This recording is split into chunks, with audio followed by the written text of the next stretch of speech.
मङ्गलश्लोकः वागीशाद्या सुमनसः सर्वार्थानामुपक्रमे यं नत्वा कृतकृत्याः स्युः तं नमामि गजाननं गुरुर्ब्रह्मा गुरुर्विष्णुः गुरुर्देवो महेश्वरः गुरुः साक्षात् परं ब्रह्म तस्मै श्रीगुरवे नमः। वाक्यकारं वररुचिं भाष्यकारं पतञ्जलिं पाणिनिं सूत्रकारं च प्रणतोऽस्मि मुनित्रयम्. இப்போ நம்ம படிக்க வேண்டியது 50வது சூத்திரம் ஏத்யேதத்யூட்சு அப்படின்னு சூத்திரம். அத உக்தானாம் சதுர்ணாமபி சாமான்ய விதீனாம் யதாயதம் அபவாதாக உச்சந்தே. உக்தானாம் சதுர்ணாம் மொத்தம் 4 சந்தி சொல்லப்பட்டிருக்கு.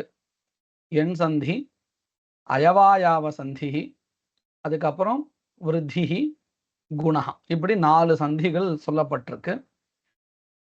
இது அச்சி அப்படின்னு பொதுவா சொல்லப்பட்டிருக்கு. அதனால இது சாமானிய விதியா இருக்கு இல்லையா? உத்சர்கா அப்படின்னு இருக்கு.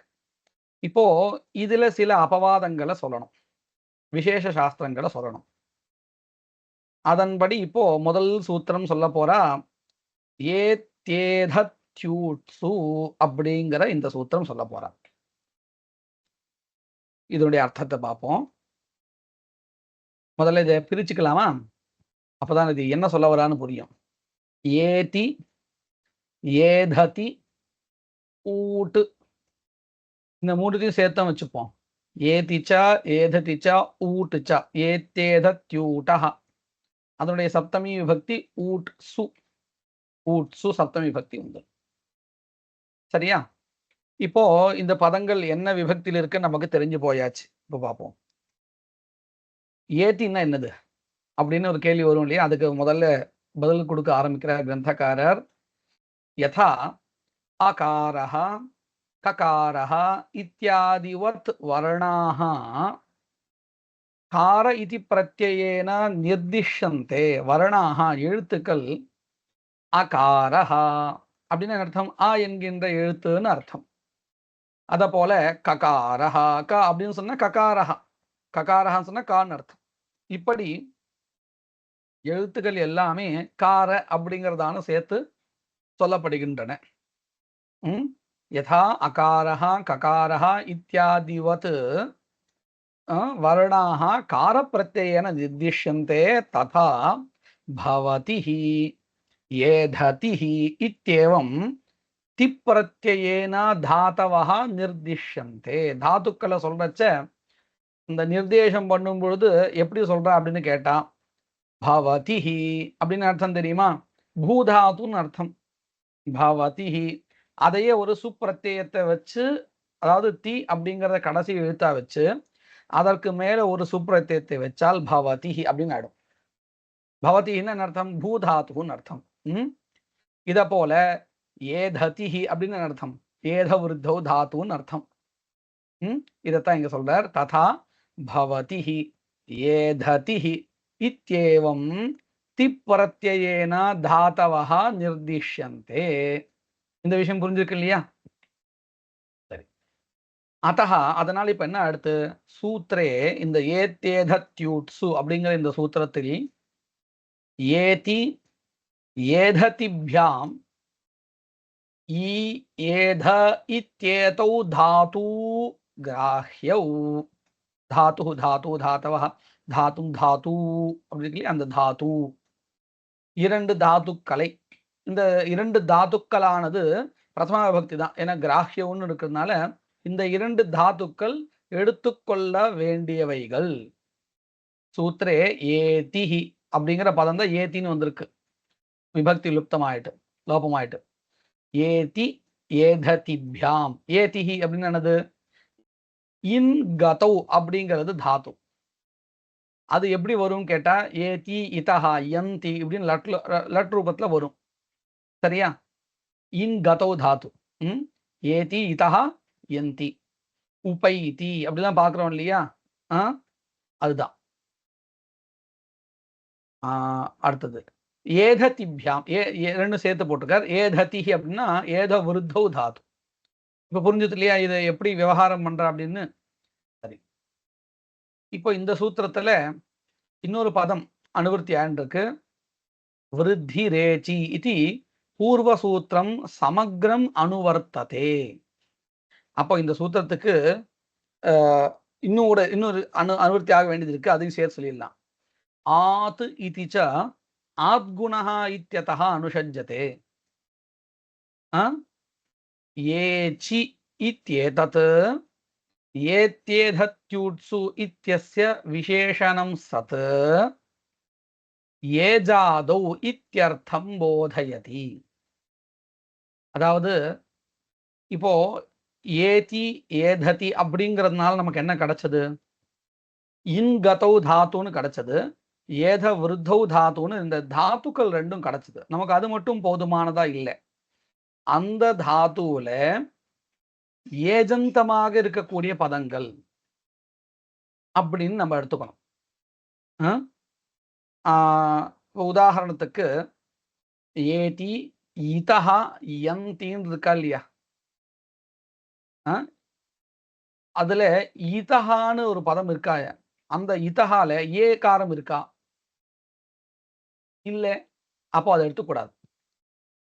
அதாவது இன்கதௌ தாத்துல இருக்கக்கூடிய பதமா இருக்கலாம், ஆனா ஏ ஜாதியா இல்லை, ஏ ஜந்தம் இல்லை, ஏ ஜாதியா இருக்கணும். அதாவது ஏச்சுன்னு என்னது? ஏஓ ஐ ஔ இந்த எழுத்துக்களை முதல் எழுத்தாக கொண்ட பதமா இருக்கணும். அப்படி இருந்தால் மட்டும்தான். அப்போ முழுசா நம்ம சேர்த்தா என்ன அர்த்தம் கிடைக்கிறது?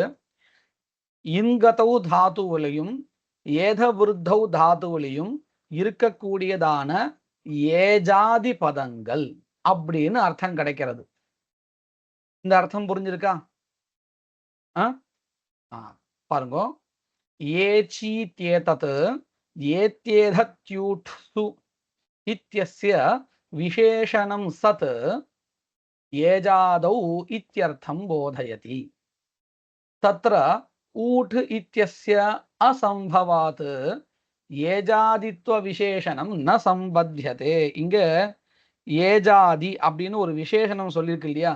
சூத்திரத்தை கூட இங்க ஏத்யேதத்யூட் சுன்னு அல்ப பிராணம் இருக்கு, மகா பிராணம் தான் வரணும். ஊட் சு ஊட் சப்தா ஏத்யேதத்யூட் சு அப்படின்னு ஒண்ணு மகா பிராணம் வரும்போது மகா பிராணம் தானே வரும்.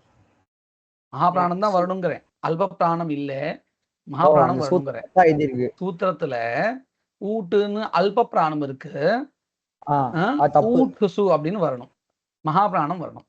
மகா பிராணம் வரணும். சரி, அதுதான் சொல்லிட்டு இருக்கேன். இப்ப பாருங்க, இப்ப நம்ம ஒரு கடைசியா ஒரு விஷயம் படிச்சோம். என்ன படிச்சோம்? இன்கதௌ தாத்து ஏத விருத்தௌ தாத்து, இந்த ரெண்டு தாத்துக்கள்ல வரக்கூடியதான ஏஜாதி சப்தங்கள்னு பார்த்தோம். அப்ப இந்த ஏஜாதிங்கிறது விசேஷனம் தானே. அந்த விசேஷனம் எந்த ரெண்டுத்துக்கு உண்டுன்னு கேட்டா, இந்த ஏத விருத்தௌ இன்கதோ தாத்துல வரக்கூடிய சப்தங்களுக்கு தான். ஏன்னா அடுத்தது இந்த ஊட்னு ஒரு சப்தா இருக்கு, அது இந்த தாத்துல வரக்கூடிய சப்தா இல்ல, அது தனிப்பட்ட சப்தா. நல்லா பாருங்க, ஏதி ஏதத்தின்னு சொன்னதுனால இன்கதோ தாத்துவிலையும் ஏத விருத்தவுல வரக்கூடிய தாத்துக்களையும் நம்ம என்ன பார்க்கணும்? ஏஜாதிகளா இருக்கான்னு பார்க்கணும். ஆனா ஊட்டு சப்தா தனி, அந்த ஊட்டு சப்தா பின்னாடி இருந்தாலே போதும். இது நல்லா புரிஞ்சிருக்கா? அதுதான் இங்க சொல்லி கொடுக்கிறார். தத்ர ஊட்டு இத்யஸ்ய அசம்பவாத். அசம்பவாத்னு என்ன அர்த்தம்? அங்க ஏஜாதிங்கிறது வரவே வராது, ஊட்டு சப்தத்தை தான் எடுத்துட்டு இருக்கா. ஊட்டு சப்தம் பின்னாடி இருந்தால் அப்படின்னு தானே சொன்னா. ஊட்டுன்னு ஒரு சப்தா தனிப்பட்ட சப்தா எடுத்துட்டதுக்கு அப்புறம் அது எப்படி ஏஜாதியா வரும்? அது ஊக்காரத்தோட தானே வரும். புரியுறதா? அங்க இந்த ஏஜாதிங்கிற விசேஷனம் ஒத்து வராது, சம்பவிக்கவே சம்பவிக்காது. புரியுறதாப்பா அது? அதுதான் சொல்லிட்டு இருக்கா. தத்ர ஊட்டு இத்யஸ்ய அசம்பவாத் ஏஜாதித்வ விசேஷனம் ந சம்பத்யதே. அப்போ இந்த ஏஜாதித்வம் அப்படிங்கிற விசேஷனம், ஏச்சு எழுத்துக்களை முதல் எழுத்தாக கொண்ட பதங்கள் அப்படிங்கிற இந்த விசேஷனம் இருக்கே, அது எதற்கு மட்டும் வருது?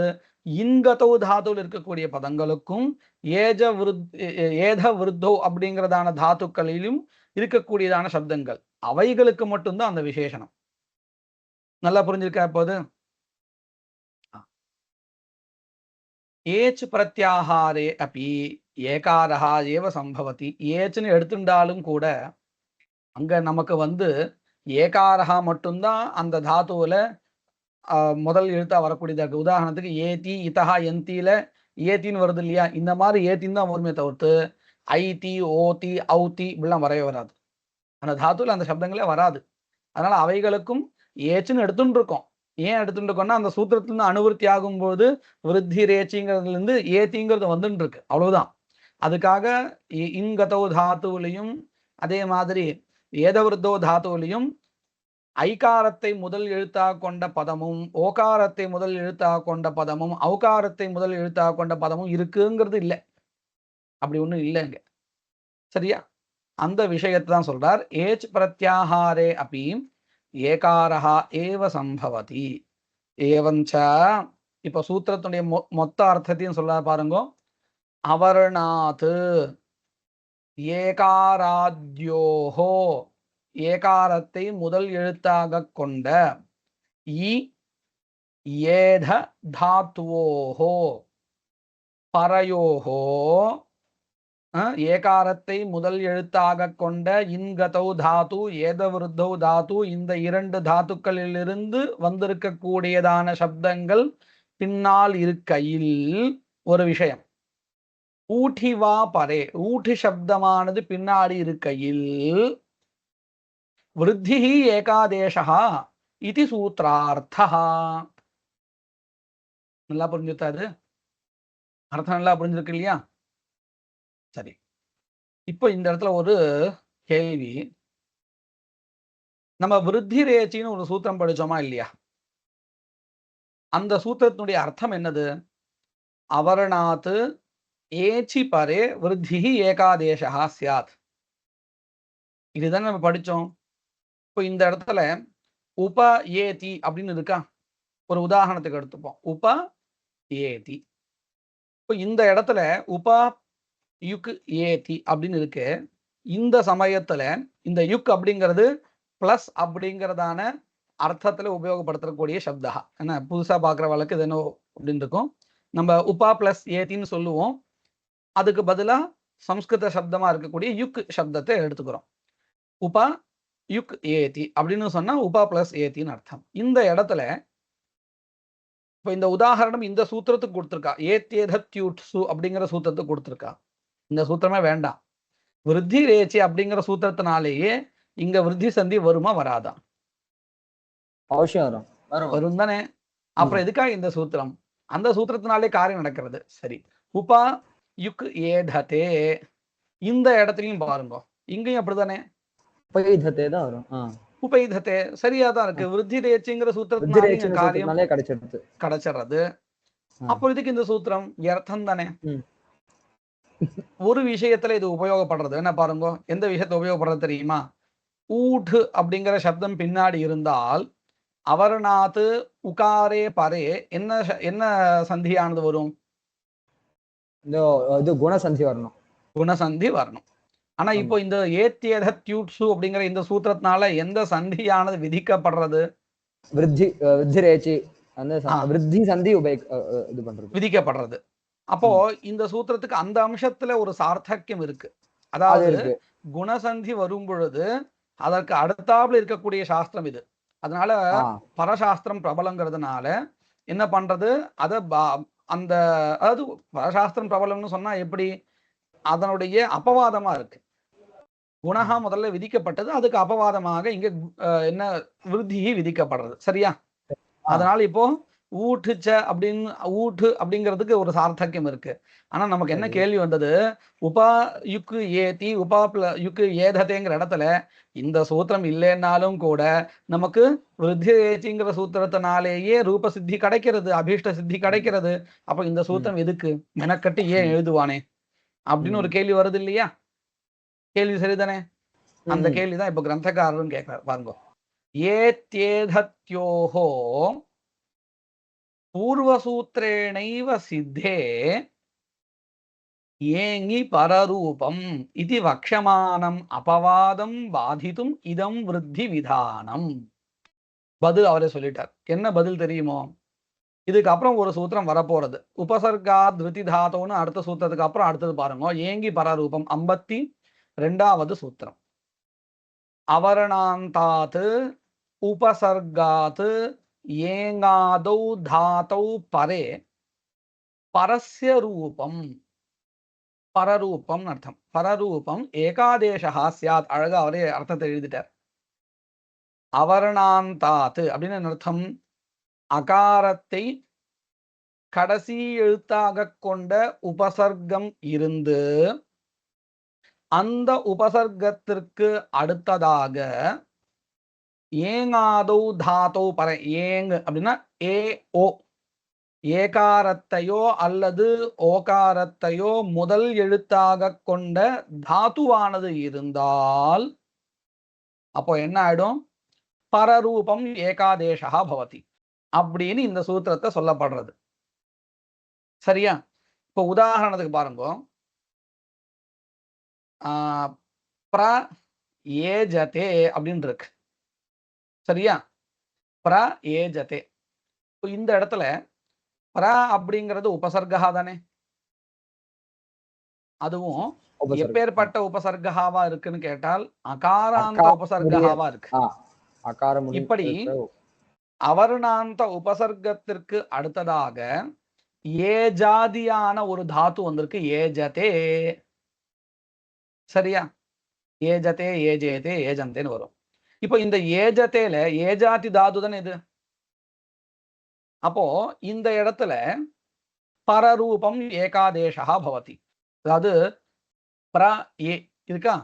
இப்போ இந்த பிரால இருக்கக்கூடிய அகாரத்திற்கும் ஏஜத்தையில இருக்கக்கூடியதான ஏகாரத்திற்கும் சேர்ந்து ஒரு எழுத்து வரும். பரஸ்ய ரூபம். பரரூபம்னா பர எழுத்து இங்க என்ன இருக்கு? ஏங்க, ஏ அல்லது ஓ. இந்த ரெண்டுத்துல ஏதாவது ஒரு எழுத்து எந்த ரெண்டு எழுத்தினுடைய இடத்துல வருது? பிரால இருக்கக்கூடிய அகாரத்திற்கும் ஏல இருக்கக்கூடிய ஏகாரத்துக்கும் சேர்த்து ஒரு ஏ வருது. வந்தால் என்ன ஆச்சு? பிரேஜதே. சரியா? இப்போ பிர ஓஷதி. இங்கேயும் பிராங்கிறது அவர்ணாந்தமான உபசர்காவா இருக்கு. அதற்கு அடுத்தாப்புல ஓஷதிங்கிறதான ஏங்காதியா இருக்கக்கூடிய தாத்து. சரியா? அதனால் என்ன ஆறுது? பிரால இருக்கக்கூடிய அகாரத்திற்கும் ஓஷத்தில் இருக்கக்கூடிய ஓ என்கின்ற எழுத்துக்கும் சேர்த்து ஒரு எழுத்தாக பரவர்ணமான ஓகாரா வந்துடுறது. வந்தால் என்ன ஆறுது? புரோஷதி. இப்போ நீங்க பாருங்க, இந்த இடத்துல இந்த ஏங்கி பரரூபம் அப்படிங்கிற சூத்திரமானது எப்பேற்பட்ட இடத்தை இது பிரவர்த்திக்கும்னு சொன்னோம்?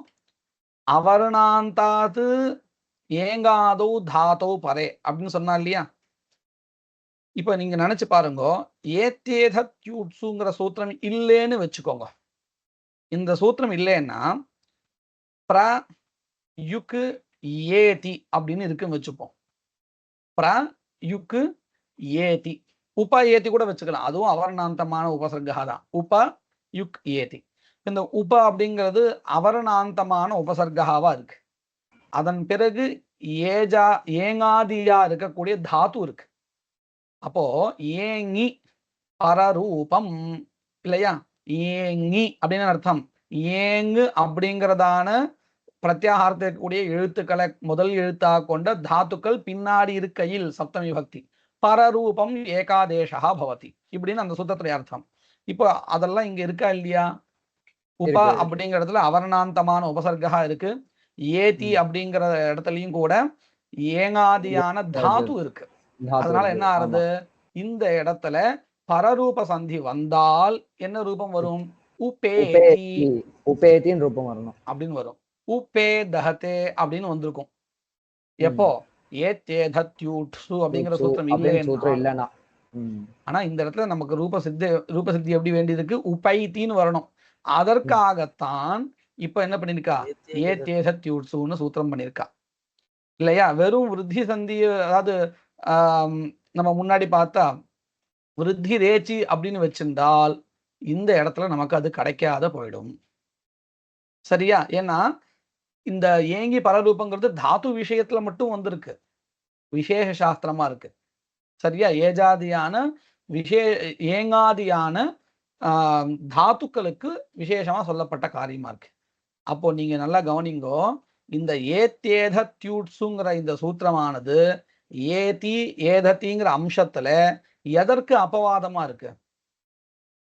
ஏதிக்கு ஏங்கி பரரூபம் அப்படிங்கிற சூத்திரத்தினால சொல்லப்பட்ட பரரூப சந்திக்கு அபவாதமா இருக்கு. அதான் சரியா? எனக்கு ஒரு கேள்வி வருதுன்னா, இப்போ சாதாரணமா அவரோட சைலி எல்லாம் வந்து எப்படின்னா, நம்ம சூத்திரத்தை சொல்லிட்டு அதுக்கப்புறம் அதோடைய அபவாதத்தை வந்து இது பண்றது.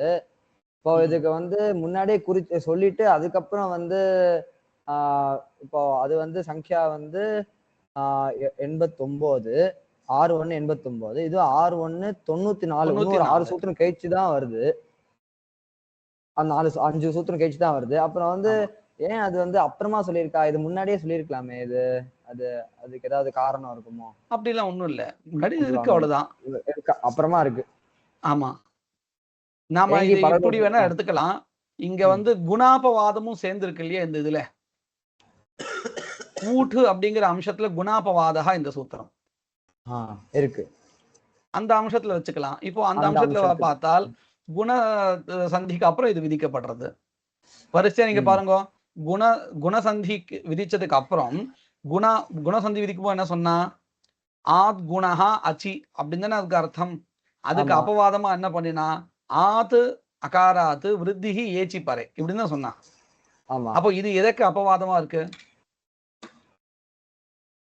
குணத்துக்கு அபவாதமா இருக்கு. அப்போ இங்கேயும் அந்த குணத்துக்கு உண்டான அபவாதம் வருதா இல்லையா? ஊட்டிச்ச அப்படிங்கிற ஊட்டி சப்தே வர. அப்போ அந்த அம்சத்துல குண அபவாதம் இருக்கு. இப்ப நீ எதிர்பார்த்த இதுதானே, அந்த கிரமம் தானே எதிர்பார்த்த, வந்துருது இல்லையா? அந்த சப்தத்துக்கு வருது. அந்த சப்தம் சொல்றதுனால இது ரெண்டும் சேர்த்து அதை சொல்லியிருக்கா. அவ்வளவுதான். சரி. இப்போ இந்த சூத்திரத்தை நம்ம ரெண்டா பார்க்கணும். ஒண்ணு ஏதி ஏதத்திங்கிற அம்சத்துல வரப்போகின்ற ஏங்கி பரரூபங்கிற சூத்திரத்தினால சொல்லப்படுகின்ற பரரூப அபவாதமா இருக்கு. ஊட்டுங்கிற சப்தத்துல மாத்திரம் குண அபவாதமா இருக்கு. இது நல்லா புரிஞ்சிருக்கா? ஏத்யேதத்யோஹோ பூர்வசூத்ரேணைவ சித்தே ஏங்கி பரரூபம் இது வக்ஷமான அபவாதம் பாதித்தும் இதம் விருத்தி விதானம். சரியா? ஊட்டஸ்து ஆத்குணம் பாதித்தும் ஊட்டः स्वरूपं तद्विधौ स्पष्टी भविष्यति. அத உதாஹ்ரியதே. ஊட்டி ஸ்வரூபத்தை இங்க ஊட்டி பறை அப்படிங்கிறது அவர் சொல்லல, பின்னாடி அவர் சொல்றேன்னு சொல்லியிருக்கார். சரியா? வரச்சு நம்ம பார்த்துட்டோம். இப்ப எப்படி இருந்தாலும் உப யுக் ஏதி உபைதி, உப யுக் ஏததே உபைததே, பிரஷ்ட ஊஹஹ. ஊட்டி சப்தம் தான் ஊஹஹாவா மாறுறது. அதனாலதான் அவர் பின்னாடி சொல்றேன்னு இருக்கார். பிரஷ்ட ஊஹஹா பிரஷ்டௌஹா அப்படின்னு வரும். சரியா? அடுத்தது நம்ம பார்க்க வேண்டிய சூத்திரம் என்னது? ஆச்சார்யா, உபசர்காதிருதி தாது. உபசர்காதிருதி. இதுக்கு முன்னாடி நம்ம இது பார்க்கலாம். அதாவது இப்போ இந்த ஊட்டிச்ச பறை ஊட்டி அப்படின்னு சொன்னார் இல்லையா? அதாவது குணாபவாதமா வரக்கூடிய இடங்கள் சொன்னார் இல்லையா? இன்னும் சிலது இருக்கு இந்த மாதிரி. அத வார்த்திகக்காரர் வந்து சங்கலனம் பண்ணி வச்சிருக்கார். அந்த வார்த்திகங்களை நம்ம பார்க்கலாம். முதல் வார்த்திகம் இது. அக்ஷாதூஹின்யாம் உபசங்கியானம் அப்படின்னு முதல் வார்த்திகம். இது அப்படியே நீங்க எழுதிக்கலாம். அக்ஷாத்து ஊஹின்யாம் உபசங்கியானம். உபசங்கியானம் சொன்னா இந்த மாதிரி வேற எங்கேயாவது நீங்க பதங்கள் பார்த்தாலும் எடுத்துக்க வேண்டியது. இதுக்கு என்ன அர்த்தம் பாருங்க. அக்ஷாத் அதாவது அக்ஷ சப்தத்திற்கு அடுத்ததாக ஊஹினி சப்தமானது இருந்தால், ஊஹினி அதனுடைய சப்தமி பக்தி ஊஹின்யாம். சரியா? இப்படி அக்ஷ சப்தத்திற்கு அடுத்ததாக ஊஹினி சப்தமானது இருந்தால் அங்கே என்ன சந்தி வரும்? வஸ்துதா என்ன சந்தி வரணும்? இந்த வார்த்தை குணசந்தி வரணும் இல்லையா? நானே இங்க எழுதிட்டேன் இல்லையா? குணாபவாதான்னு எழுதிருக்கேன். கவனிக்கல. சரி, நல்லது. இப்போ பாருங்க, அக்ஷ ஊஹினி. இப்போ இந்த இடத்துல அகாராத்து, அகாரம் அக்ஷ சப்தம் தான் நமக்கு தேவை. அக்ஷ சப்தத்துக்கு அப்புறம் ஊஹினி அப்படிங்கிற சப்தா இருக்கிறதுனால இந்த இடத்துல என்ன ஆயிடுறது, அக்ஷௌஹினி அப்படின்னு ஆயிடுறது. எப்படி இந்த ஊட்டி சப்தமானது பின்னாடி இருந்தால் அங்க குணம் வராது, குணஹா வராது, விருத்தி தான் வரும்னு சொன்னோமோ அதை போல இங்க ஊஹினி சப்தா அதுவும் குறிப்பிட்டு அக்ஷ அப்படிங்கிறதான சப்தத்திற்கு அடுத்தாப்பல இருந்தால். இது புரிஞ்சுத்தானல்ல? அக்ஷௌஹினி அப்படின்னு சொன்னா சேனான்னு பேரு. ஒரு இத்தனை யானைகள் இத்தனை குதிரைகள் இதெல்லாம் கொண்டது ஒரு சேனை. சேனை அப்படின்னு சொன்னா அதுக்கு அளவீடு உண்டு. குறிப்பிட்ட கணக்குல யானைகள் இருக்கணும், குதிரைகள் இருக்கணும், மனுஷா இருக்கணும், இதெல்லாம் சேர்ந்தால் ஒரு சேனை. அந்த சேனைக்கு தான் அக்ஷௌஹினின்னு பேரு. சரி, இப்போ வந்து நம்ம அடுத்தது இன்னும் பார்க்கலாம். ஸ்வாதீரே ரிணோஹோ அப்படின்னு சூத்திரம். இது எப்படி பிரிக்கணும்? ஸ்வாத் ஈர ஈரினோஹ, ஈர அப்படின்னு ஒரு சப்தம், ஈரஹா அப்படின்னு ஒரு சப்தம், ஈரினஹா ஈரினி அப்படின்னு கூட சொல்லலாம். அப்படின்னா என்ன அர்த்தம்? ஸ்வ சப்தத்திற்கு அடுத்ததாக ஈர சப்தஹாவோ அல்லது ஈரின் சப்தஹாவோ இருந்தால், ஈரின் சப்தஹாவோ இருந்தால் அப்போ என்ன ஆயிடும்? அந்த இடத்துல என்ன இந்த ஒரு வார்த்தைக்கும் இல்லைன்னு வச்சுப்போம். இல்லைன்னா என்ன வந்திருக்கும் அந்த இடத்துல? குணசந்தி வந்திருக்கும். ஆனால் அதனுடைய ஸ்தானத்தை இப்ப என்ன சொல்லிட்டு இருக்கா? விருத்தி சந்தியானது விதிக்கப்படதா சொல்லிட்டு இருக்கா. புரிஞ்சுதா? இது எப்படின்னு பாருங்க. இதுக்கு ஒரு உதாரணம் சொல்றேன். இந்த ஈர அப்படிங்கிற பதமை எப்படி வந்திருக்குன்னு கேட்டா, ஈர் கதவுன்னு இருக்கு தாது. ஈர் கதவ். இதுல நம்ம வந்து ஈரஹா அப்படின்னா கதிஹின்னு அர்த்தம். கதிஹி, கதிஹின்னு அர்த்தம் கமனம், கமனம்னு அர்த்தம் சொல்றோம் இல்லையா, கமனம், அதுதான் ஈரஹா. அதாவது பாவே கஞ்ச் அப்படின்னு பிரத்யா. என்ன பிரத்யா அது? ஒரு நிமிஷம் வந்துட்டேன். ரூபம் கதம், அதுதான் சொல்லிட்டு இருக்கேன். அதுக்குதான் அந்த பிரத்யம் எழுதிட்டு இருக்கேன். பாவே கஞ்ச் அப்படின்னு இருக்கு. பாவேன் பாவஹான என்னது? தாத்வர்த்தா ஏவ, கிரியா ஏவ. அந்த அர்த்தத்துல வரக்கூடிய ஒரு பிரத்யா கஞ்ச் பிரத்யா. அது சேர்த்தால் என்ன வருது? ஈரஹா அப்படின்னு வருது. சரியா? எப்படி கதிஹிங்கிறது தின்னு பிரத்யா இருக்கு. கதிஹில என்ன இருக்கு?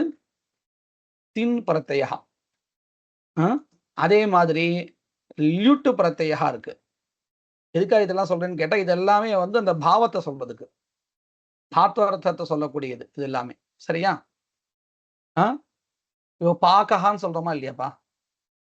பாக்கஹாங்கிறது எதை சொல்றது? பச்சத்தின்னு சமைத்தல் அர்த்தம். அந்த பச்சு தாத்துடைய அர்த்தம் என்னவோ அதுதானே இந்த பாக்கஹாங்கிறது சொல்றது. பாக்கஹா அதுதான் கஞ்சன் தந்தா அது பாக்கஹா அப்படின்னு சொல்றோம் இல்லையா, அதுதான். அதே அந்த கஞ்சு பர்த்து சமையல் அப்படிங்கிற அர்த்தம் தானே கொடுக்கறது. கிரியாபத அந்த தாத்துக்கு என்ன அர்த்தமோ அந்த அர்த்தம் தானே கொடுக்கறது. அது சமைத்தல், அந்த அர்த்தத்தை கொடுக்கறது இந்த கஞ்சு பிரத்யா. அதே பிரத்யா தான் இங்க ஈரஹான்னு வருது. சரியா? இப்ப பாருங்க, உதாரணத்துக்கு தாத்து வந்து ஈர் கதவுன்னு சொன்னா. ஆமா, ஈர் கதவ், ஈர் கதவ். ஆமா. ஸ்வ, இது நான் இங்க சொல்றது வந்து உதாரணம்ப்பா. சரியா? ஸ்வஸ்ய கமனம் அப்படின்னு வச்சுப்போமே. ஸ்வஸ்ய ஈரஹா, ஈரஹான்னா கமனம்னு அர்த்தம். இந்த அர்த்தத்துல இப்போ நாம இங்க இதை சமஸ்த பதமா ஆக்கும்பொழுது என்ன ஆறுது? இந்த முந்தின பதத்தினுடைய பிரத்யா லோபாயிடுறதா. சரியா? இப்போ இதை சேர்க்கணும். சேர்த்தா என்ன ஆயிடும்? ஸ்வேரஹான் தானே வரணும். ஸ்வைரஹான்னு வரணும். ஸ்வேரஹான் தானே வரணும். நம்ம படிச்சு நம்ம இப்போதைக்கு இல்லேன்னு வச்சு எந்த விஷயத்தை எடுத்து பாக்குறோமோ அது இல்லேன்னா வச்சு பாக்கணும். ஆனா இந்த லட்சணமா இருந்தான். இப்போ இந்த இடத்துல இந்த வார்த்திகம் இல்லைன்னா ஸ்வேரஹான்னு வந்துடும். ஆனா இப்ப என்ன வருது? இங்க ஸ்வைரஹான்னு வருது. வைரஹா. வார்த்திகம் ஸ்வகமனம்னு அர்த்தம், வேற ஒண்ணும் இல்லை. சரியா? இத போல அடுத்த ஒரு உதாரணம் சொல்லட்டுமா? இதுலயே ஸ்வ ஈரின்னு அப்படின்னு நினி பிரத்யா இங்க விதிக்கப்படுது. சரியா? ஈரின்னு ஸ்வ ஈரின். இது சேர்த்தா இப்ப என்ன ஆயிடும் பாருங்க, ஸ்வேரின்னு வரணுமா இல்லையா? ஆனா என்ன வருது பாருங்க இந்த இடத்துல, ஸ்வ ஈரின் சேர்த்தா என்ன ஆகுது, ஸ்வைரின்.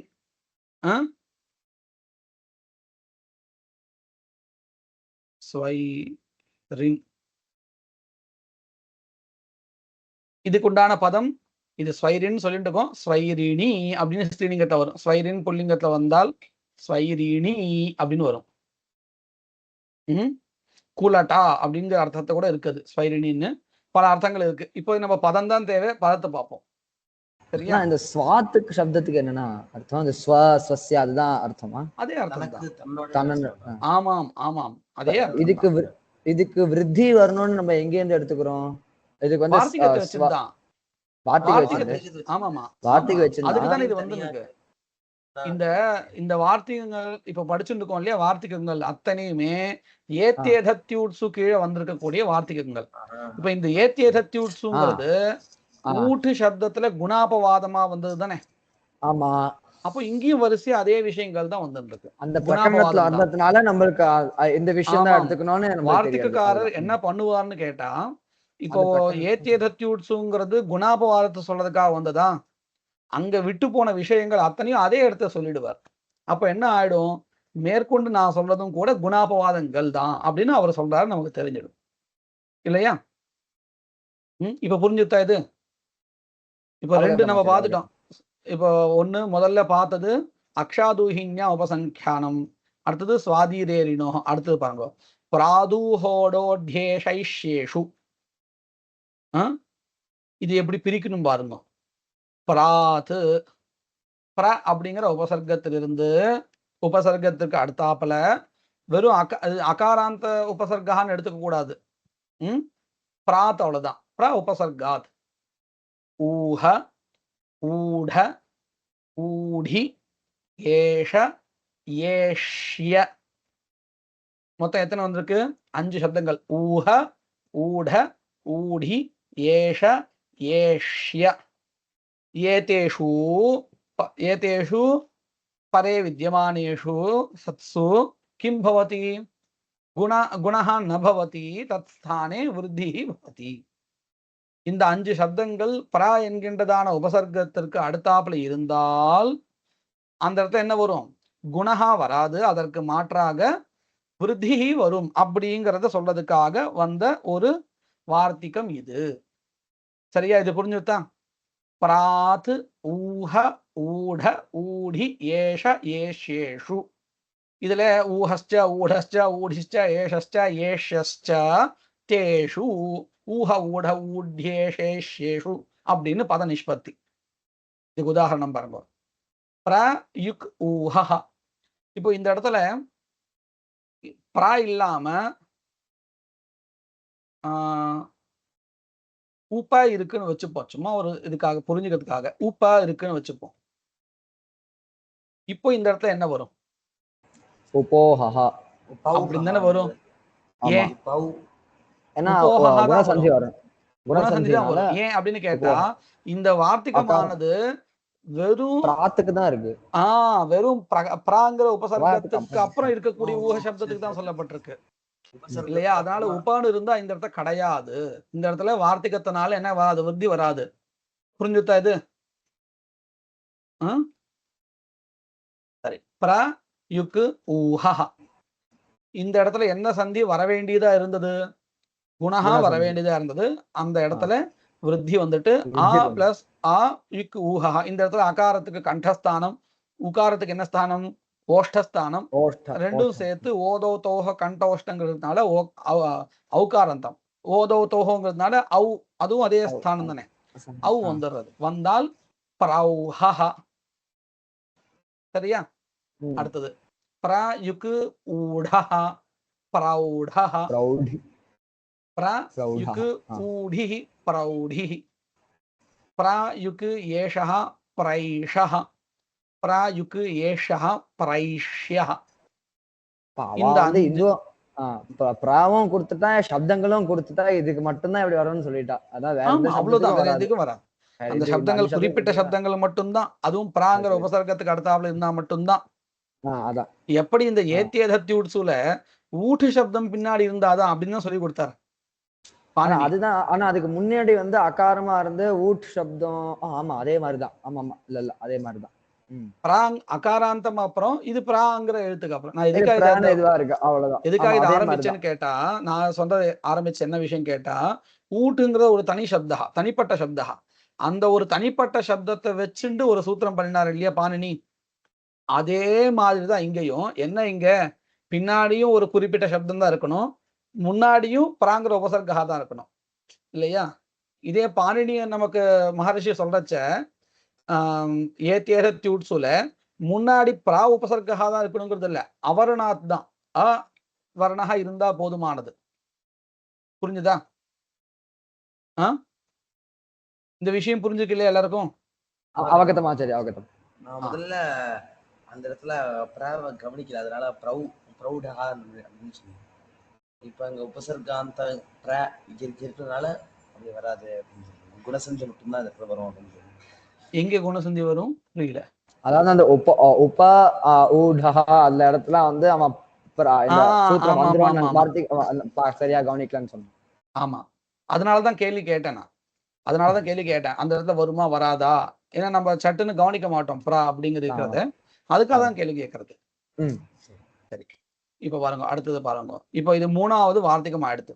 அடுத்தது ரிதேஜ திருத்தீயா சமாசே ரிதே ரித சப்தே பரே. அதுவும் எந்த இடத்துல திருத்தீயா சமாசம் வர்றச்சதான் இது, எல்லா இடத்தையும் கிடையாது. பாருங்க, சுகேன ரிதஹா சுகார்த்தஹா. ரிதஹான்னா ரு கதௌ தாத்துப்பா, ரு கதௌ தாத்து, ரிச்சதி வரும். ரிச்சதி ரு கதௌ தாத்து.